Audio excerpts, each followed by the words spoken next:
Good morning, good afternoon, good evening, wherever you are watching me from. I want to welcome you to your favorite sport podcast where you come and avoid mid global sport intelligence. I'm your host, Kyle Ojo, and I welcome you to your favorite sport podcast where we'll be giving you the best of sporting stories around the world with the passion and with honesty and with the best of analysis that it demands of it. Are you a sport lover anywhere in the world, especially and African football fans? Of course, there's one or two tips that you're going to get from this show. This particular episode is for you, or you are an European football fans and you want to follow up, you want to keep up with what is going on with the European World Cup qualifiers playoff. I tell you, this episode is actually prepared for you. Now let's head to the headlines that we have for you. FIFA has ordered Senegal to actually remove the second star on from their World Cup jersey. World Football Governing Body FIFA actually requested that Senegal should actually remove the second star that they place on the jersey they will be using at the World Cup. Now, traditionally, stars that are displayed on national team jerseys actually represent the number of major titles that this country has won but particularly in continental or global competitions. And you know that Senegal, who actually won their second continental title, that's the African Cup of Nations, in January. But of course, some days ago, that triumph was turned to a lot of disappointment, and has created a lot of rift and a lot of rancor among football experts and stakeholders in African football, as many labeled that CAF appeal court judgment as something that shouldn't have actually happened at all, considering that the match was concluded on the field of play and the referee actually made the team come together to continue despite the stop of that match more than 10 minutes of play, about 15 minutes of play. On the basis of that decision, where the CAF has actually nullified, and actually taking the trophy away from Senegal, and actually awarded Morocco that African Cup of Nations 2025 trophy with a 3-goal win. And that has actually prompted FIFA to actually say, man, guys, that your World Cup jersey that you have 2 stars on it, you have to reduce it and you have to make it just a star, which was the tournament they won. The last two tournaments was what they won, and the last one was won by Ivory Coast, and this one was supposed to be won by Senegal, but of course it was overturned and was given to Morocco. And so this is actually FIFA. I tell you, as for me, this is actually FIFA strictly acting as a professional body that they are, by following, by respecting and enforcing their rules. And of course, as for me as well, I would have loved that FIFA would have actually wait for a bit before they will come out with this kind of instruction to the Senegalese FA, knowing that they have not actually accepted the judgment, and knowing fully well that they actually have another pathway as to which they can actually reclaim their trophy back, which is the Court of Arbitration for Sports, CAS, where they have actually made their opinion known. And of course, we wait for the verdict. Of course, many people out there actually believing that the verdict, that the judgment will not be taken by CAS till after the World Cup. And if that's the case, then FIFA has every right to tell Senegal, men, as far as the books are concerned, as far as history is concerned, according to CAF history books, Senegal was not the winner of the African Cup of Nations 2025. Now let's turn our attention to the world of football yet again, where we go straight to Turkey. The Galatasaray Football Club has confirmed that Victor Osimhen has actually had a successful surgery. They confirmed this on Monday, that Victor Osimhen, who was actually injured in their 4-0 defeat to Liverpool in the second leg of their round of 16 match, which of course was played last week Wednesday. Osimhen actually was replaced as halftime. Osimhen, who tried to actually play through pain in the first half, towards the end of the first half of the match after he had the injury, but couldn't actually participate in the match further in the second half, and was replaced.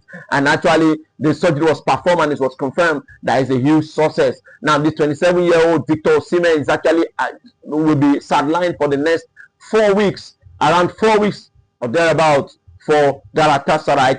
And I tell you, a big shout out to Victor Osimhen, who has been a motivation to many of us that actually like people who actually put their passion, who put their energy in everything they do, and just try to be the best among the rest that wherever they find themselves in. And Victor Osimhen is actually a classical example of that. Now let's continue with football, and we go straight to the international scene now, just to confirm to you that the great French icon Zinedine Zidane is actually going to be taking over from Didier Deschamps after France's participation in the FIFA World Cup 2026. French soccer icon Zinedine Zidane has agreed to take over his national team's head coach duties following the summer FIFA World Cup, as it has been reported. Now, don't forget, Zidane actually managed the Spanish powerhouse Real Madrid and has won very, very important Champions League trophies with them, consecutive Champions League trophies, and actually has placed him not just a winner as a player, but a winner as a coach. And I believe that he can actually replicate that form if he is totally in control of the French national team. Now, don't forget that the French national team are to meet Brazil in a high-stake football international friendly match that is going to be happening right there at Gillette Stadium in the United States of America. Of course, one of us who are actually a partner to this sport podcast will actually be there in the stadium live to give us pictures as it's actually happening. And trust me, stay glued as we'll be giving you those pictures live and direct from the United States in the match between France and Brazil.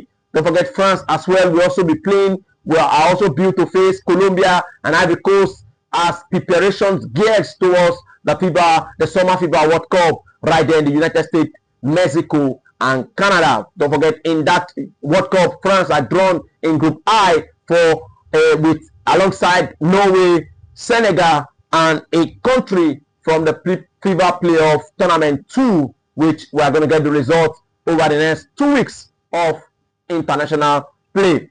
Now let's give you update on the EFL Cup final that happened yesterday, where Manchester City actually thwarted the quadruple hope of the Gunners. So Manchester City defeated Arsenal 2-0, where an error from their goalkeeper Kepa Arrizabalaga actually was what was costly for Arsenal, as through that as Nicole O'Reilly actually leveraged on that blunder and headed home the first goal before he added the second to it.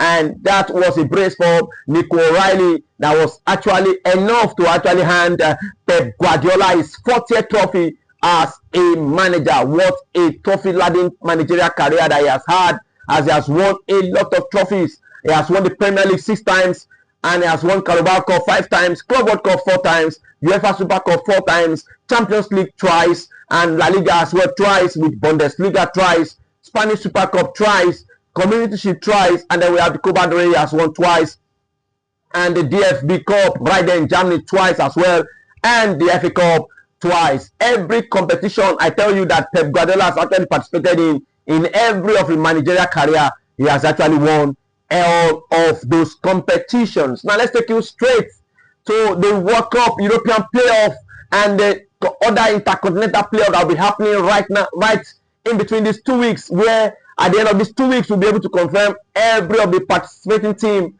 at the FIBA World Cup right there in the summer in the United States, in Mexico, and in Canada. Now the 16 teams are actually vying for 4 spots in the European playoff, where we have a lot of those teams actually ready to actually at a loggerheads over the weeks, so that they can actually book their spots.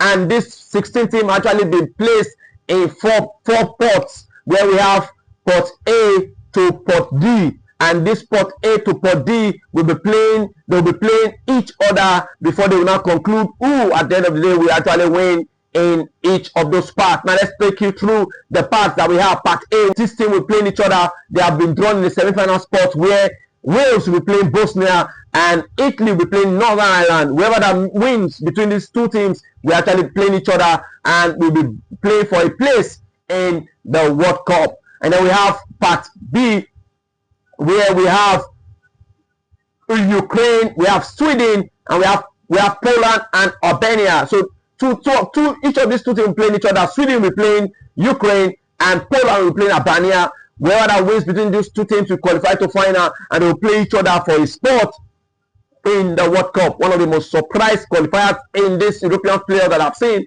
is Sweden, who actually has a dismal and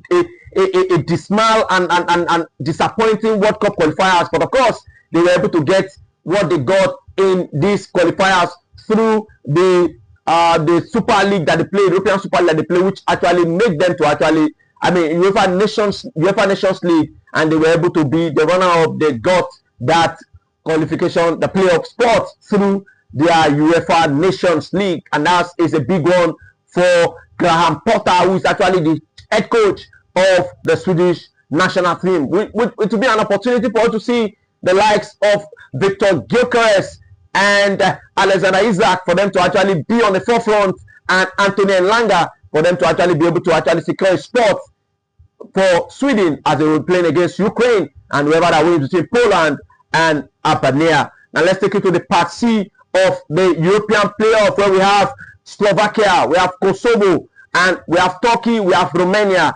Slovakia will be playing against Kosovo, while Turkey will be playing against Romania. Whoever that wins between these two teams will actually play each other at the playoff final for Part C, and whoever that wins, the winner takes it all, and the winner will be flying down to the World Cup in the summer. Then we go straight to the last part.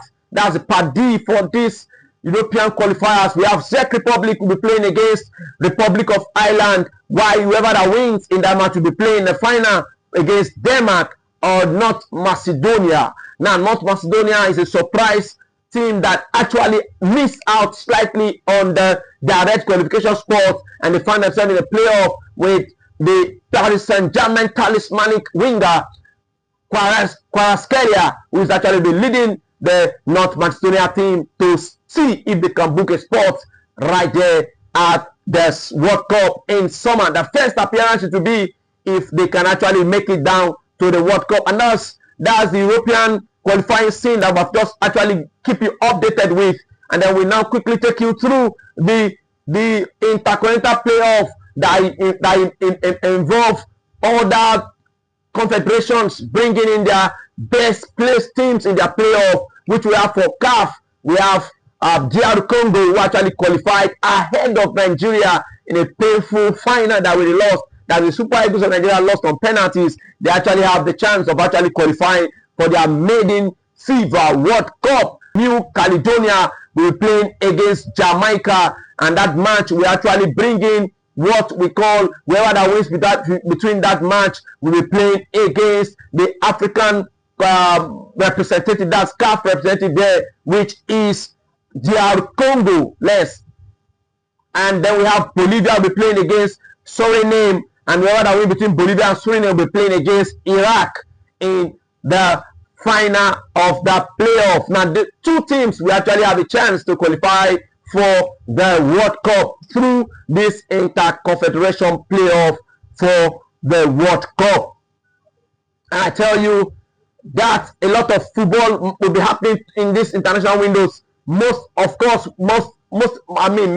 of them will be actually the international friendlies, except for this World Cup playoff that I've just mentioned to you. Of course, the Super Eagles of Nigeria will be out to play friendlies against Jordan in that mini tournament which we have announced in our previous podcast.